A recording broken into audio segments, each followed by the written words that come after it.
Monday morning, we all showed up to find the cafeteria doors chained shut. The sign read, "Closed until further notice due to food waste and disrespect." This wasn't some fancy school with multiple lunch options. We only had one cafeteria. The nearest gas station was a mile away, and leaving campus during lunch was explicitly forbidden. Principal Miss Blade made an announcement during first period, her voice dripping with satisfaction.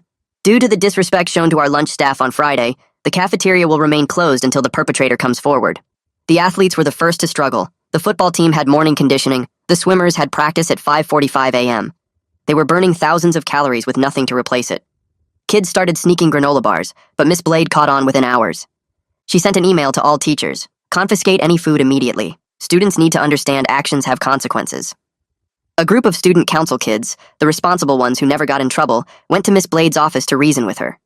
She sat behind her massive desk, arms folded, looking almost pleased. "This is a collective responsibility situation," she said. "When one person damages our community, we all feel the impact. Someone will eventually come forward. But Miss Blade, people have medical conditions."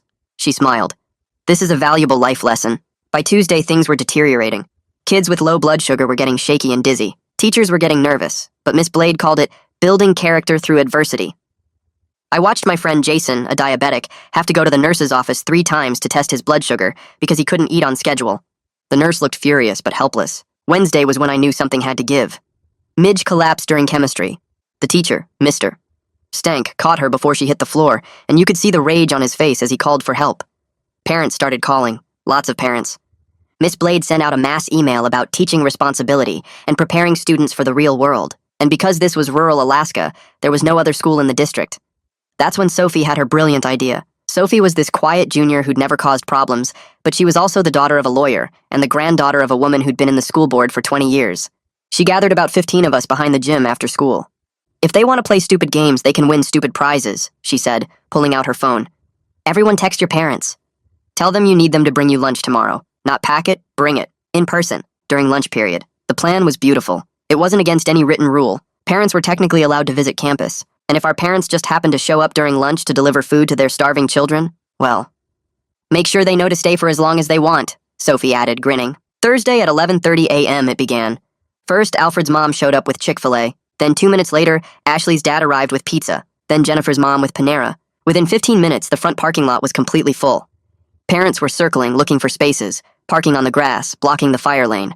The front office had 3 staff members. By 11:45, there were over 100 parents in the building, all needing to sign in, all needing visitor badges. The fire marshal showed up at 12:15.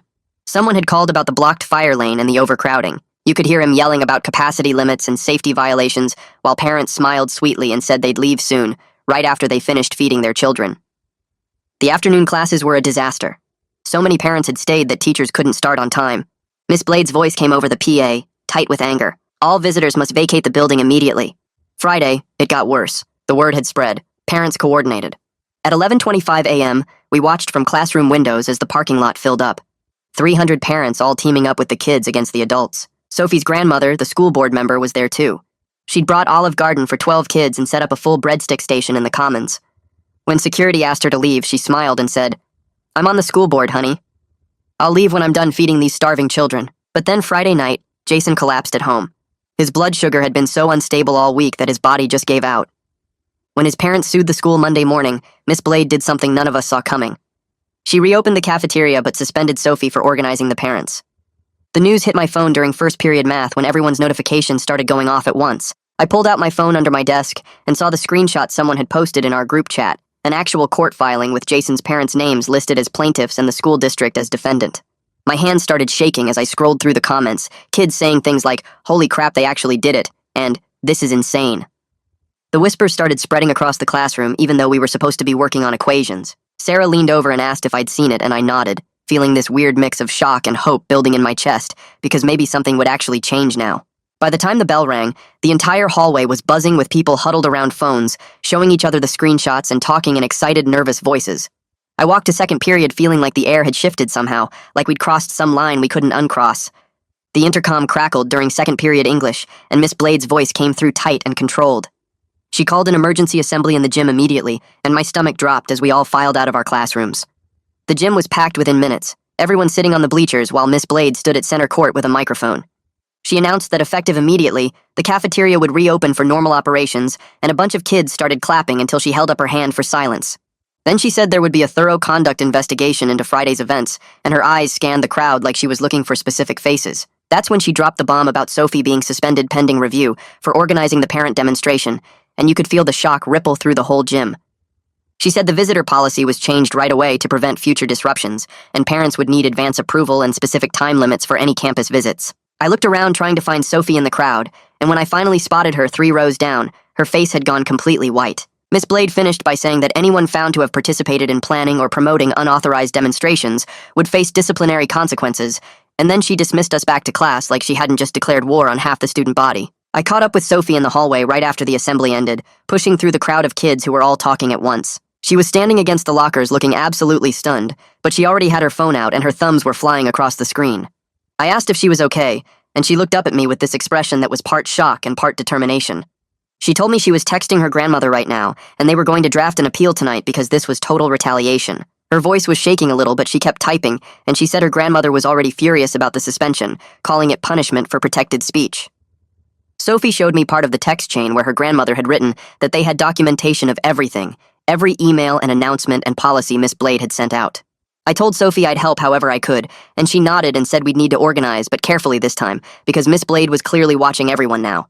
The bell rang for third period, but neither of us moved right away, just stood there in the hallway while other kids rushed past us to their classes. During lunch, I was sitting in the cafeteria trying to eat the first hot meal we'd had in over a week, when Caitlin Moore, the school nurse, walked over to my table. She asked if she could talk to me privately for a minute, and something about her expression made my stomach tighten.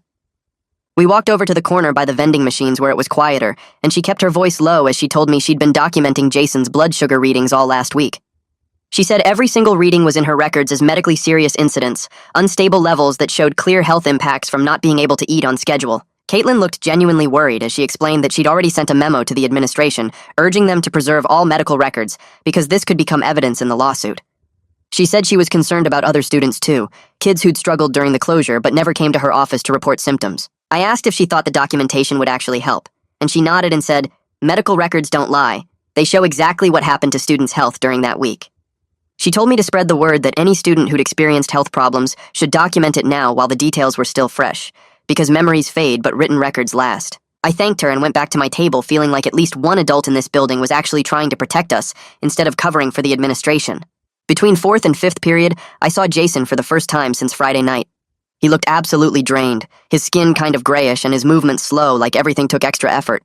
A group of us, including Alfred and 2 other kids from the lunch protest, surrounded him in the hallway, and we all walked together toward the nurse's office so Caitlin could check his levels. Jason moved carefully like his body hurt, and when someone asked how he was feeling, he just shook his head. Inside the nurse's office, Caitlin had him sit down and pulled out her glucose meter, pricking his finger and waiting for the reading. While we waited, Jason told us his parents were already working with the district on formal medical accommodations, meetings scheduled and lawyers involved. He said the collapse Friday night had been terrifying, that he'd just been sitting on the couch watching TV when everything went fuzzy, and then he woke up in the emergency room. His voice was quiet when he said he'd never felt so tired in his entire life, like his body had just given up after fighting all week to function without proper food. The glucose meter beeped, and Caitlin frowned at the number, making a note in Jason's file before telling him he needed to eat something with protein right away. She pulled a protein bar from her desk drawer and handed it to him, and we all watched him eat it slowly, while Caitlin explained that his body was still recovering, and it might take weeks to fully stabilize. Jason nodded and said he knew, but you could see the frustration and exhaustion in his eyes. Tuesday morning, I was in first period when someone whispered that the superintendent's car was in the parking lot. I looked out the window and sure enough, there was this official district vehicle parked right by the main entrance. Word spread fast that Alden Weaver, the actual superintendent, was in the building, and by second period everyone knew he'd gone straight into a closed-door meeting with Miss Blade. The meeting lasted over an hour, and you could feel the tension building throughout the whole school as kids speculated about what was happening. Some people thought Miss Blade was getting fired right then and there. Others insisted Alden was probably backing her up, and the meeting was about handling the lawsuit. I kept refreshing my phone constantly hoping someone would leak information, checking our group chats and Instagram to see if anyone had insider knowledge. The meeting finally ended around 10:30, and we watched through classroom windows as Alden walked to his car alone, his face completely neutral and impossible to read. Miss Blade didn't make any announcements, didn't say anything about the meeting, and that silence somehow made everything feel worse because we had no idea what had been decided or what would happen next. By Tuesday afternoon, all the teachers had received some new directive because you could see it in their faces during class. Mr. Stank looked particularly tense as he handed back our chemistry homework, and between periods I heard two teachers talking in low voices about new policies. The official email came out around 2 p.m., and kids started passing around screenshots within minutes. The new rules included random bag checks at any time, stricter enforcement of the tardy policy with no grace period at all, and mandatory hall passes even for bathroom breaks. It felt like Miss Blade was doubling down on control instead of backing off, tightening her grip on the school in every way she still could. Ravi Dupree, the teachers' union rep, apparently called an emergency faculty meeting for right after school because Mr. Stank mentioned it quietly to a few of us as we left class. You could see the stress on all the teachers' faces as they tried to teach normally while clearly worried about what was happening behind the scenes.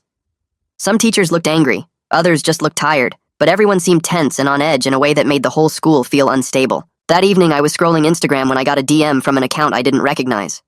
The profile said Penelope Reed and identified her as a reporter for the local paper. Her message was polite but direct, asking if I'd be willing to talk about the cafeteria closure and the parent protest for a story she was writing. My first instinct was to ignore it, but then I saw that Sophie had already responded to a similar message and agreed to go on record. I spent about an hour thinking about it, weighing whether talking to a reporter would make things better or worse. Finally, I decided that someone needed to tell the truth about what had actually happened, about kids collapsing and the confiscation policy, and how scared we'd all been. I messaged Penelope back and said I'd share my documentation, the notes I'd been keeping about when students had collapsed and when the food confiscation had started. We arranged to talk on the phone that night, and I spent 2 hours going through everything I'd written down, giving her specific dates and details and names of students who'd been affected. Sophie called me after her interview and said Penelope seemed genuinely interested in getting the facts right, not just writing some sensational story. Tuesday night around 9 p.m., Penelope's article went live on the paper's website. The headline read, "Rural Schools Food Ban Sparks Parent Revolt and Lawsuit," and within minutes my phone was blowing up with people sharing the link. I read through the whole article twice and it was surprisingly fair, laying out the timeline of events and including quotes from both students and the district.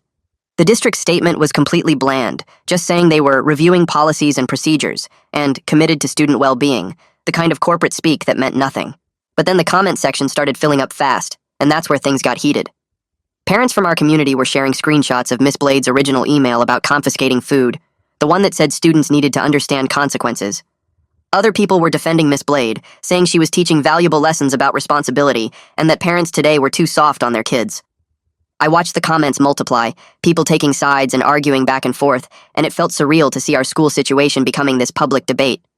Some comments were supportive, thanking students for standing up, but others were harsh, calling us spoiled and entitled and saying we needed to learn respect for authority.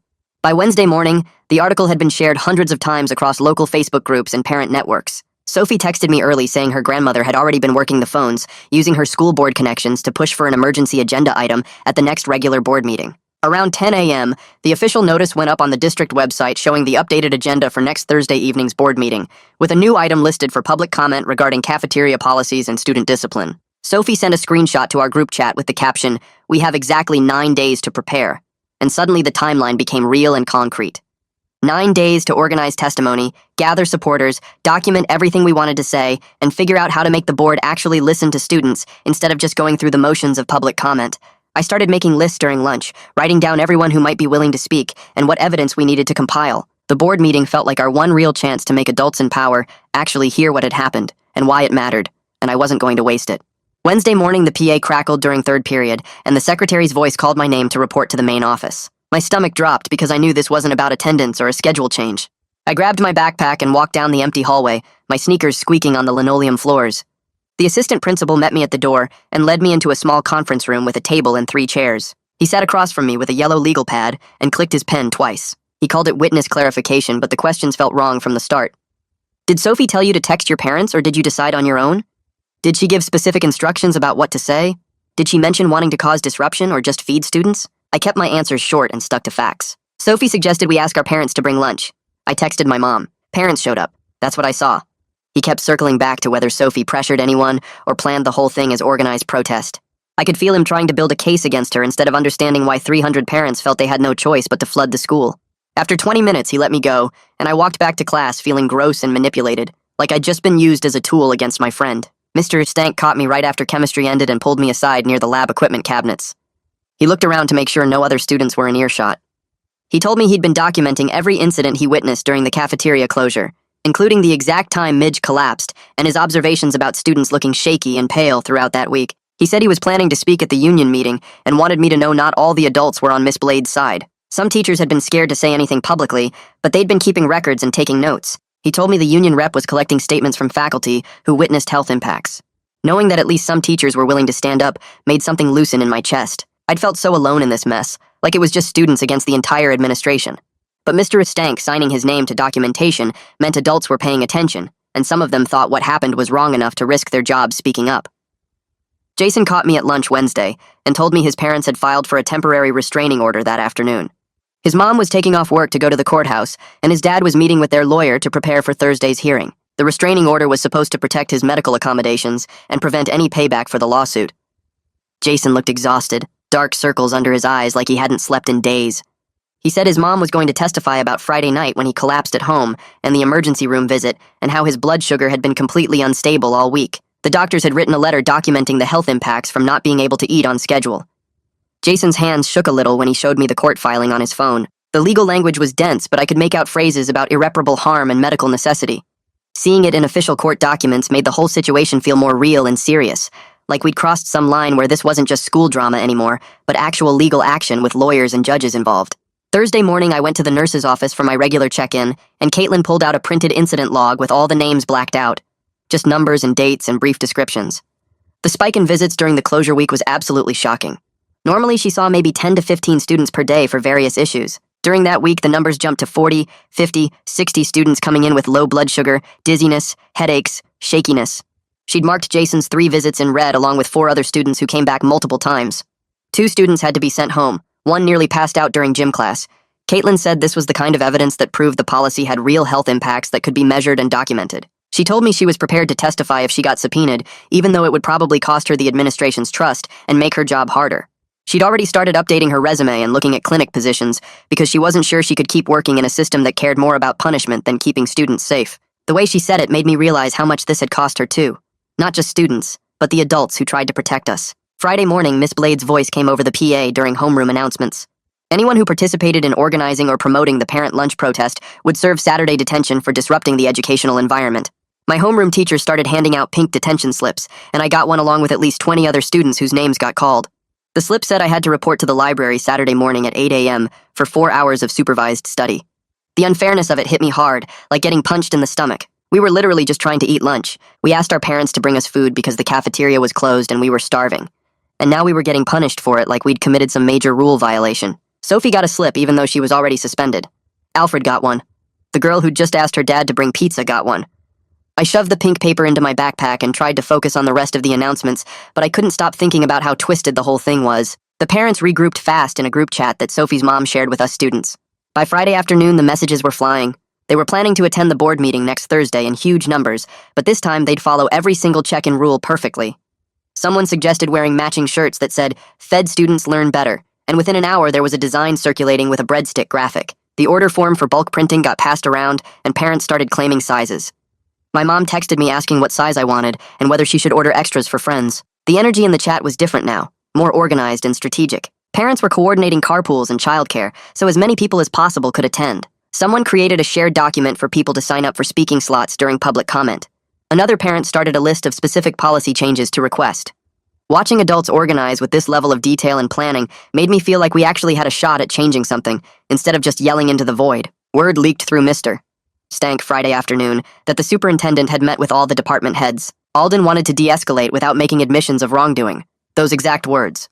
Mr. Stank told me during passing period and I felt my blood start to boil. They were more worried about liability than actually fixing the problem or admitting Miss Blade had been wrong. De-escalate meant make it go away quietly. Without admissions meant never say sorry or take responsibility. The phrase made me so angry I had to stop walking and just stand there in the hallway for a minute. They were going to try to smooth this over and move on without actually acknowledging that closing the cafeteria and confiscating food had put students in danger. Without admitting that a diabetic kid almost died. Without saying they screwed up. Just de-escalate and protect the district from the lawsuit and make sure nobody important had to face real consequences. The fire marshal came back Friday for a follow-up inspection and issued a written warning to the district about capacity violations and blocked fire lanes from the parent protest. Penelope got a copy of the citation somehow and published it in her next article. I read through the official documentation that evening, seeing phrases like exceeded maximum occupancy and emergency egress blocked and failure to maintain clear fire lanes. It felt weirdly validating even though we never meant to create safety problems. We were just trying to eat and our parents were just trying to feed us. But seeing it written up in official fire marshal language with violation codes and required corrective actions proved that what we did had real impact. The district couldn't just dismiss it as kids being dramatic or parents overreacting. There was actual documentation from a city official saying the protest had created serious safety concerns that needed to be addressed. Penelope filed a public records request for all emails related to the cafeteria closure and confiscation policy. By Monday, she published Miss Blade's exact words from the original staff email. I read the article on my phone during lunch, and there it was in print. Students need to understand actions have consequences. Confiscate any food immediately. This is a valuable life lesson. Seeing those words published for everyone to read, knowing Jason had nearly died, knowing kids had collapsed and gotten dizzy and gone to the nurse's office in record numbers, made the cruelty impossible to deny or spin. Miss Blade had written those words and sent them to every teacher. She'd ordered them to take food away from hungry students. She'd called it teaching responsibility. And now everyone could see exactly what she'd said and decide for themselves whether that was reasonable leadership or dangerous punishment. The union rep started circulating a draft no-confidence letter among the faculty and teachers were genuinely scared about signing it. Mr. Stank told me during passing period Monday that the debate was getting intense. Some teachers thought Miss Blade had been trying to teach responsibility and that the situation got blown out of proportion. Others thought she'd endangered students and needed to be removed. But everyone was worried about their jobs because this was rural Alaska with limited opportunities, and if you got labeled as a troublemaker, you might not find another teaching position within 100 miles.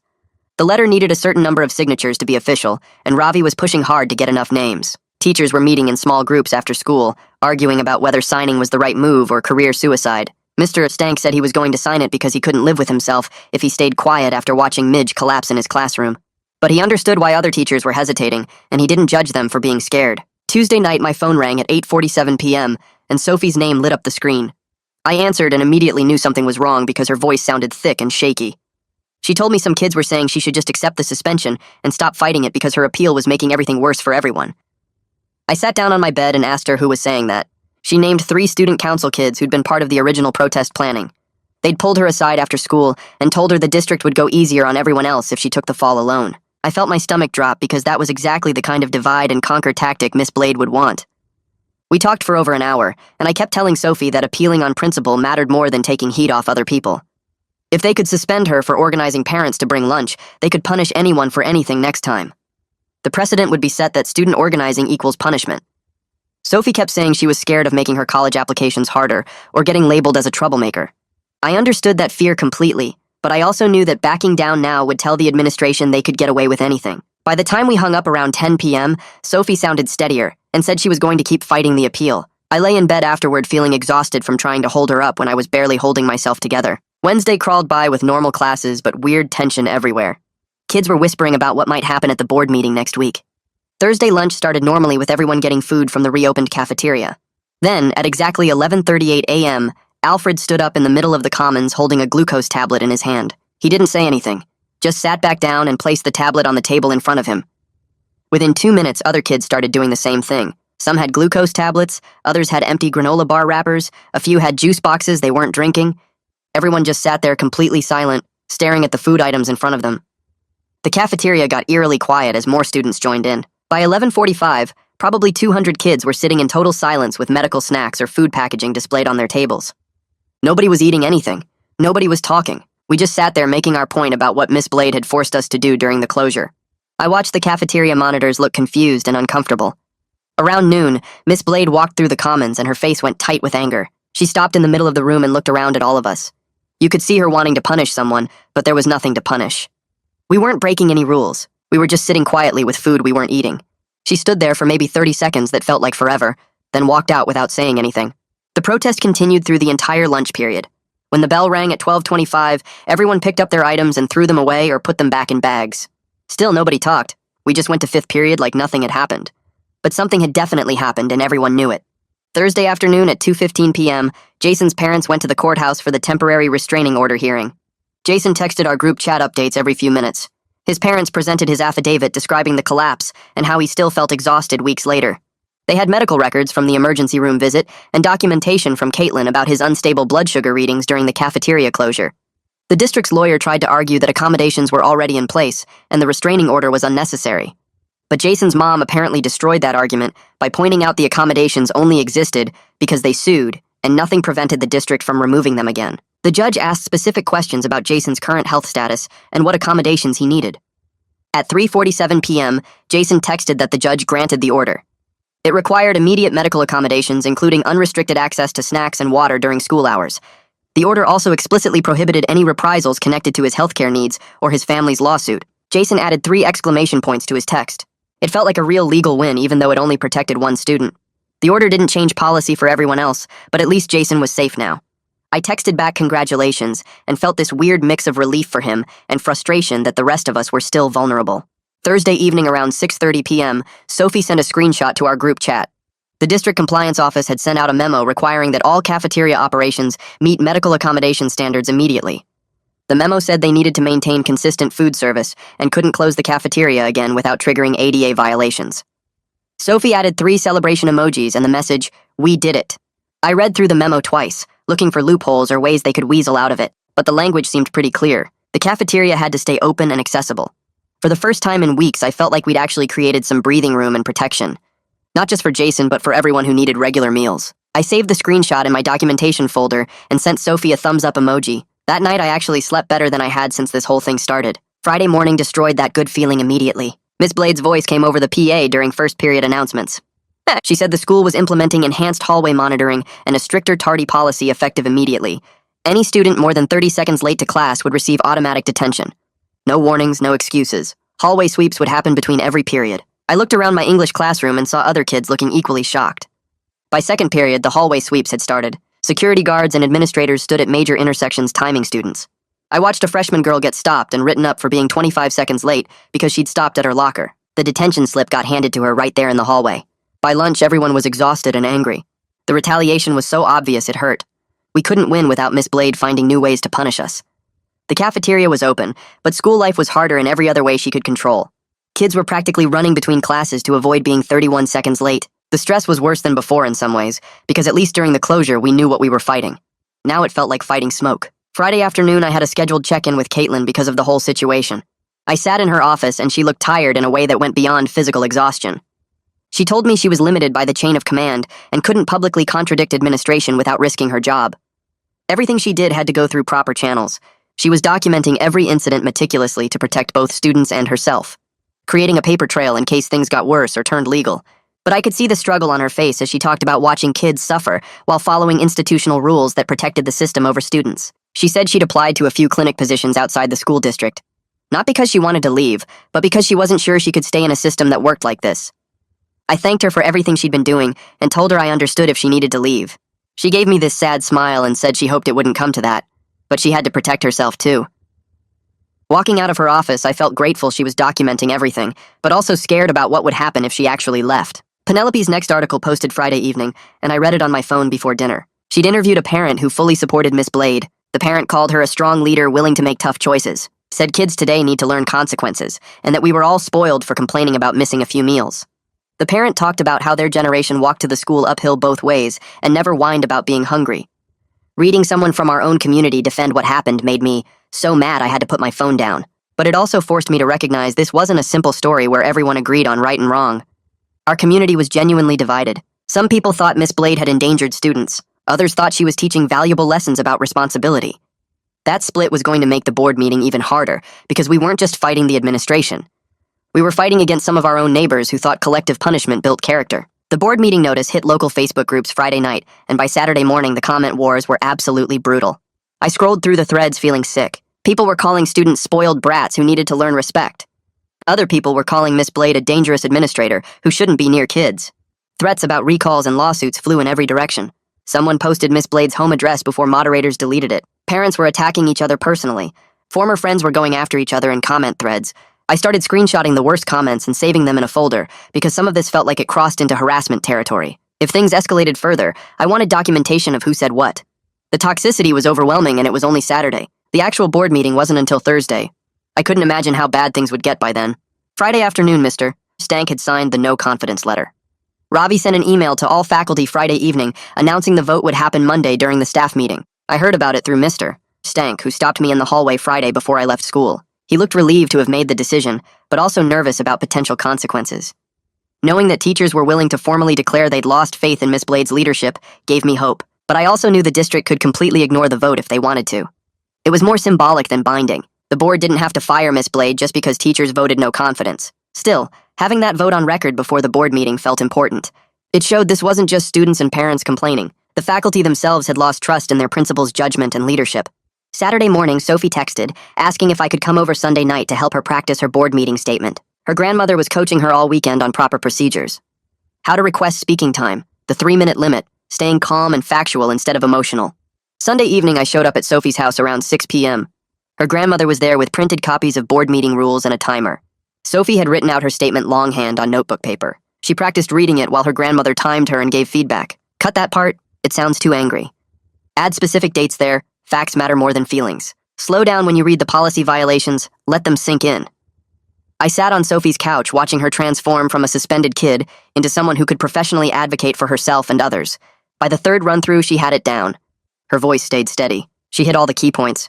She stayed under 3 minutes. Her grandmother smiled and said she was ready. Watching that transformation genuinely inspired me and made me believe we might actually be heard at the board meeting. Sophie wasn't just fighting for herself anymore. She was fighting for everyone, and she knew exactly how to make that case effectively. Monday morning, I got to the school early and was heading to my locker when Alden stopped me in the hallway. He had 2 other student leaders with him, kids from student council who'd spoken up during the crisis. Alden smiled and gestured for us to step into an empty classroom.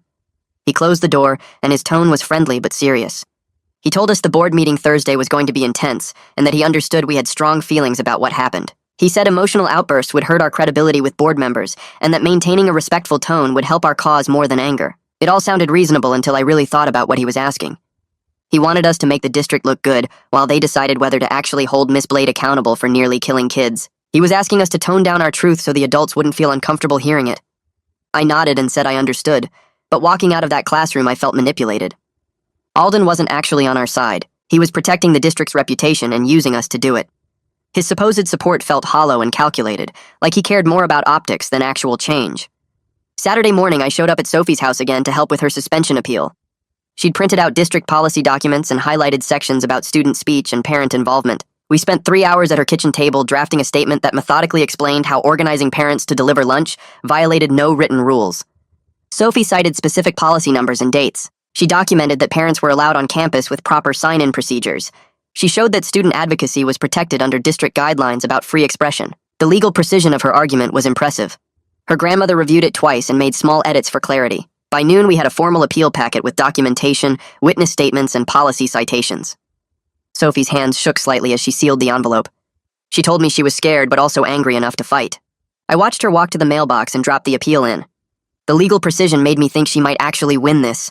Monday, the cafeteria reopened with longer hours and more food options. The district had clearly panicked about the lawsuit and added morning and afternoon service windows. But the execution was terrible. Lines stretched down the hallway during lunch because they hadn't hired enough staff. Kids were waiting 30 minutes just to get food. The quality was awful too. Everything looked and tasted like it came from the cheapest bulk supplier.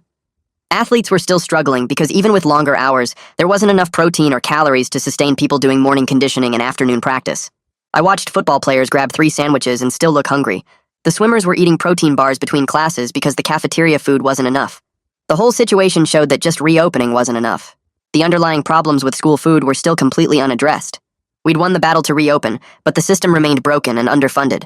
Tuesday, a rumor started spreading that completely changed how I thought about the original cafeteria closure. Multiple people were saying the initial disrespect to lunch staff wasn't even a student. Supposedly, it was a coach who'd complained about portion sizes being too small for athletes. Nobody could confirm it, and there was no proof, but the possibility made sense. Coaches had been vocal about food issues for months. If the whole nightmare actually started because an adult complained and Miss Blade decided to punish students for it, that made the collective punishment even more insane. I asked around trying to verify the rumor, but everyone had heard it from someone else. No one had first-hand knowledge. Still, the possibility that we'd all suffered because of adult behavior made me absolutely furious. The absurdity of punishing hundreds of kids for something a coach might have done felt like peak administrative dysfunction. Penelope published a new article Tuesday afternoon that gave me hope. The headline was about collective punishment in schools, and she'd interviewed education policy experts from universities.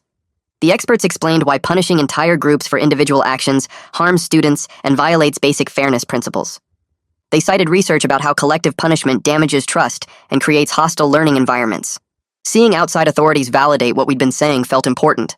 These weren't just angry students complaining. These were professors and researchers confirming that Miss Blade's approach was educationally unsound and ethically wrong. I shared the article on every platform I could think of. I texted it to parents, posted it in group chats, put it on my Instagram story. I wanted every board member to see that experts agreed with us before Thursday's meeting. Wednesday afternoon, things got more intense. The assistant principal started pulling students out of class for individual questioning. They took Sophie, me, and at least 5 others I knew about. Each time they asked us to come alone without calling our parents first. In my session, they asked who organized the parent lunch plan and who knew about it in advance. They wanted to know if Sophie had pressured anyone or if parents acted independently. The questions felt designed to build a case against Sophie rather than actually understand what happened. After school, we compared notes in the parking lot and realized they'd asked everyone similar questions. The pattern was obvious. They were trying to gather evidence to justify Sophie's suspension and maybe punish more people. We started a shared document logging every interaction with administration. Dates, times, exact questions, who was present. If they were building a case, we needed our own documentation of their investigation tactics. Thursday morning brought good news for Jason specifically. The judge converted his temporary restraining order into a longer accommodation order. The order specifically protected his medical needs and guaranteed his right to food access regardless of school policies. Jason texted me a photo of the court document, and I felt relieved that he was legally protected now. But the victory felt incomplete. The order only covered Jason's individual case. It didn't change broader school policy or protect other students with medical needs. Everyone else remained vulnerable if Miss Blade or another administrator decided to implement collective punishment again.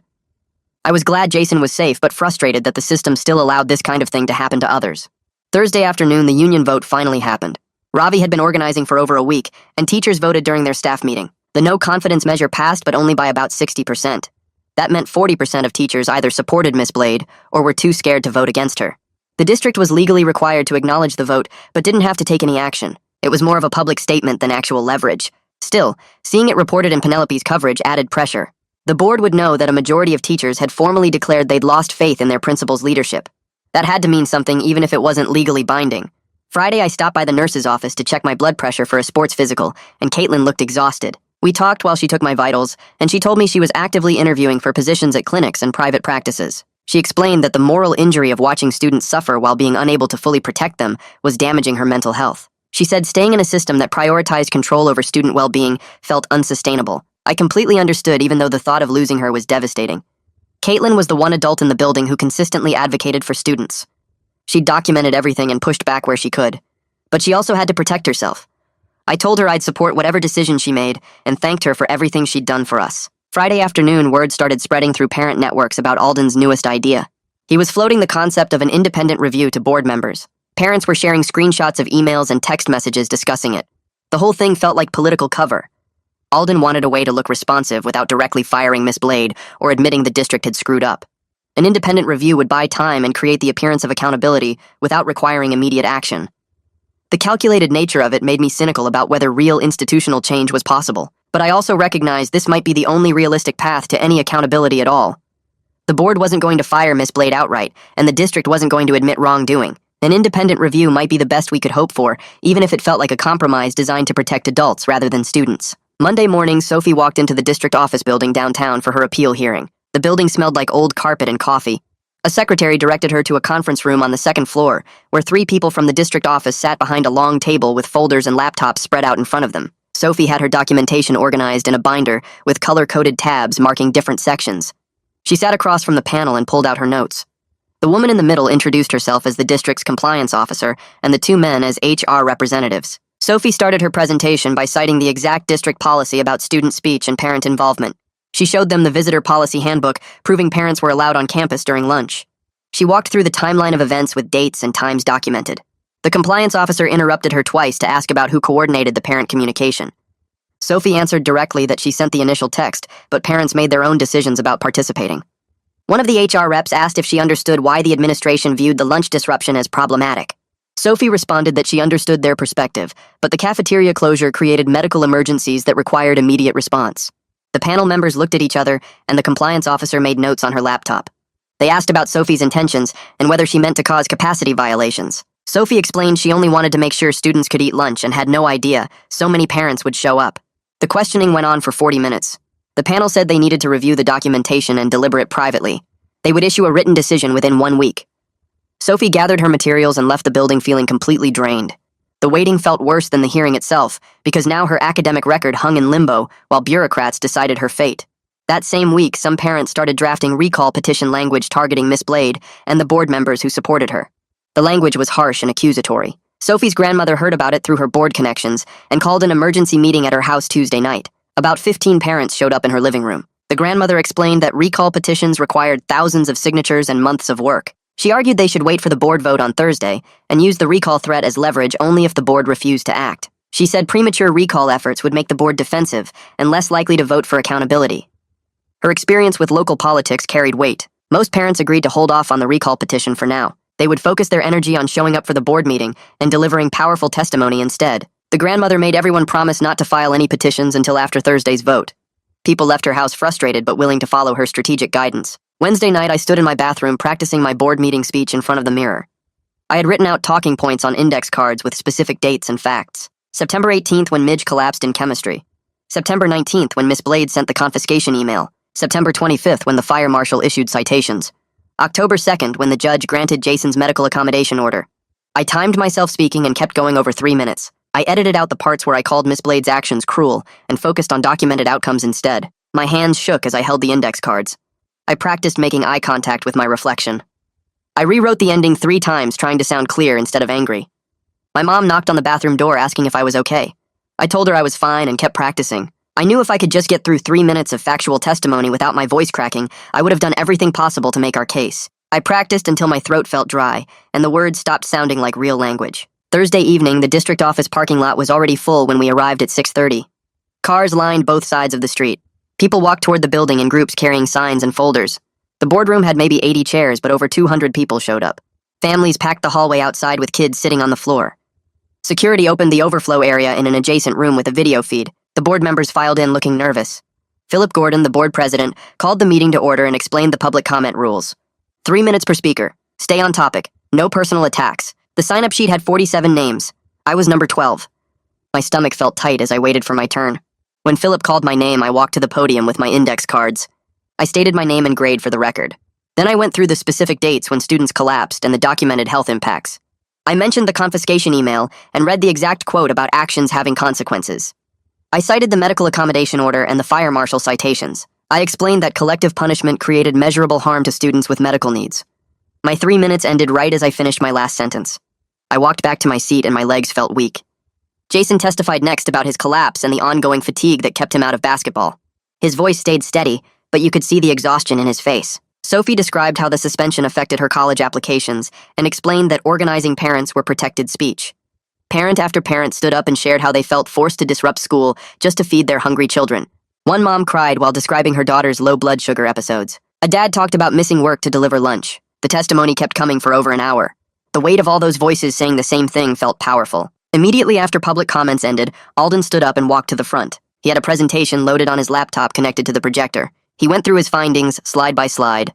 Policy missteps that created health risks. Fire safety citations from blocked lanes and capacity violations. Legal exposure from Jason's lawsuit and the accommodation orders. Documentation of multiple student medical incidents during the closure week. He showed a graph of nurse office visits that spiked dramatically. He presented the union no-confidence vote results. Then he made his recommendation for administrative leave pending an independent review. His presentation lasted 20 minutes and covered everything with surprising honesty about institutional failures. He acknowledged the district should have intervened sooner. He admitted the collective punishment approach violated best practices. Watching him present the case against his own employee felt strange.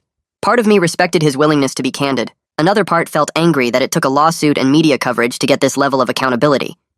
The board members asked him clarifying questions about the review timeline and who would serve as interim principal. Then Philip gave Miss Blade 15 minutes to respond. She walked to the podium looking completely calm. She started by saying she stood by her decision to close the cafeteria as a teaching moment about collective responsibility. She explained that students needed to learn that individual actions affect the whole community. She said the manufactured crisis was blown out of proportion by parents who coddle their children instead of letting them face consequences. She argued that resilience comes from adversity, and modern students lack the toughness previous generations had. She claimed the parent lunch disruption proved her point about entitlement. She said she would make the same decision again because leadership requires making unpopular choices. About a third of the audience started clapping when she finished. The applause shocked me. I looked around and saw parents and some teachers actually supporting her. The community was genuinely split about whether tough discipline mattered more than student health. Miss Blade sat down looking satisfied. Philip called for the board vote on Alden's recommendation. The board members each stated their position. 4 voted yes for administrative leave, 3 voted no. The margin was 4-3. Philip announced that Miss Blade would be placed on paid administrative leave, effective immediately pending the independent review. Wayne Moore would serve as interim principal starting Friday morning. Half the room erupted in cheers. The other half booed loudly. People started yelling at each other. Security stepped forward. Philip banged his gavel, calling for order. I sat in my chair feeling exhausted relief but no sense of celebration. The narrow vote proved how easily this could have gone the other way. 3 board members thought Miss Blade did nothing wrong. That reality felt heavy. Friday morning, Wayne called an all-staff meeting before first period. He announced the blanket confiscation policy was immediately rescinded. The extreme tardy enforcement would return to normal standards. The cafeteria would remain open with explicit protection for medical accommodations. He said he was reviewing the Saturday detention list and reducing most to written warnings. A few students, including me, still had to serve 1 session, but most got off completely. It felt unfair that I still had detention after everything, but also like a small price for what we won. Teachers looked relieved during the meeting. Students started talking in the hallways about the changes. The atmosphere felt lighter, even though nothing was fully resolved. Friday afternoon, I was in chemistry when my phone buzzed with a text from Sophie. Her appeal decision came back. The suspension was reduced to a written warning that would stay on her record but would not appear on transcripts sent to colleges. She sent me a screenshot of the official letter. The decision acknowledged the punishment was excessive given the circumstances. Sophie texted that she was accepting it instead of fighting further. She was exhausted and wanted to focus on the policy reform work ahead rather than more appeals. I understood completely. The partial victory was better than nothing. At least the reduced penalty recognized she did not deserve a full suspension. Penelope's follow-up article posted Saturday morning with quotes from board members explaining their votes. The ones who voted yes talked about accountability and student safety. The ones who voted no defended Miss Blade's leadership and criticized parent overreach. The article included reactions from community members on both sides. I made the mistake of reading the comment section. People were attacking each other with personal insults and threats. Someone called Sophie's family a bunch of entitled lawyers. Another person said Miss Blade should sue for defamation. The toxicity kept going for hundreds of comments. Sophie called me Saturday afternoon, and we talked about stepping back from social media. The vitriol was affecting both our mental health. We agreed to stop reading comments and focus on the actual policy reform process. We needed to protect ourselves while staying engaged in the work that mattered. The online fighting was not productive, and we could not control what strangers said about us. We decided to let the adults argue online while we focused on making real changes through proper channels. The weekend passed in this weird, quiet space where nothing felt settled. Monday morning, I walked into school and the atmosphere was different. Teachers looked less tense in the hallways. Wayne stood by the main entrance greeting students, which Miss Blade never did. He smiled at people and asked how their weekends went. It felt strange but good. First period, mister. Stank seemed more relaxed during chemistry. He actually made a joke about molecular bonds that got a few laughs. But after class, when I stopped to ask about an assignment, he pulled me aside near the lab sinks. He told me he got called into a meeting with HR Friday afternoon. They told him and 3 other teachers to be careful about public statements criticizing district leadership. They didn't threaten anyone directly, but the message was clear. Keep your head down, or there could be consequences. Mr. Stank said he was focusing on teaching and documenting things quietly from now on. He would keep records of what happened in his classroom, but he wasn't going to speak at any more meetings or sign any more letters. I understood why he had to protect himself. Teachers have families and bills and limited job options in rural Alaska, but part of me wished adults had more protection to speak up without risking everything. Tuesday during lunch, I saw Caitlin in the nurse's office for a routine check. She looked tired, but also kind of excited. She told me she got a job offer from a family clinic in town. Better pay, better hours, weekends off. She could have a normal schedule instead of dealing with emergencies and administrative pressure. But she was genuinely torn about leaving. She cared about the students and wanted to keep fighting for better policies. We talked for probably 20 minutes about whether staying was worth it. She said she was setting firm boundaries either way. If she stayed, she would advocate through proper channels, but she wouldn't sacrifice her mental health anymore. If she left, she would train her replacement to keep documenting incidents and protecting students. She needed to make a decision by the end of the week. I told her I would support whatever she chose because she deserved to take care of herself too. Over the next 2 weeks, Jason got better. His blood sugar stabilized with consistent meal schedules. The cafeteria staff knew his accommodations now and made sure he could grab food whenever he needed it. But he missed a basketball game because he was still regaining his stamina. His body had been through too much stress. I sat with him at lunch one day, and he told me his parents were in settlement negotiations with the district. Their lawyer was handling it separately from all the policy reform stuff. The district wanted to settle quickly and quietly. Jason's family wanted enough money to cover his medical bills and compensate for what happened. It felt weird to me that the legal process was so separate from the changes we were trying to make. Jason was getting compensation, but that didn't fix things for everyone else. The first week of December, Alden called me and Sophie to his office along with 6 other students. He said he was forming a student advisory committee to draft an anti-collective punishment policy. We would also review medical accommodation procedures to make sure they actually protected students. The committee would include administrators and 2 board members. We would meet twice a month starting in January. The whole process would take months, maybe until spring. That timeline frustrated me because it felt so slow. Kids could get hurt again while we were drafting policies and going through approval processes. But Sophie pointed out that having formal input into district policy was real progress. We would actually help write the rules instead of just complaining about them. That felt meaningful, even if it was slower than I wanted. My friend group had some tension building around this time. We met up at someone's house one Saturday and things got uncomfortable. Some people thought we pushed too hard with the parent protest and made everything worse. Others thought we should have done more, like organized a full walkout. We argued for a while about tactics and whether the outcome was worth it. Finally, Sophie suggested we just be honest with each other. We went around and apologized for snap judgments we made about each other's choices. I admitted I got frustrated when people didn't want to take risks. Someone else admitted they thought I was being reckless. It was uncomfortable, but it felt like we were actually repairing our relationships instead of letting resentment build. We agreed we could disagree about strategy while still supporting each other. We committed to staying friends even when we didn't see everything the same way. That conversation mattered more than I expected. One evening in early December, I spent 3 hours organizing all my documentation. I had emails from teachers, photos of detention slips, notes from meetings, screenshots of Miss Blade's announcements. I created a cloud folder with everything organized by date and topic. I made backups on 2 different services because this evidence might matter for the independent review.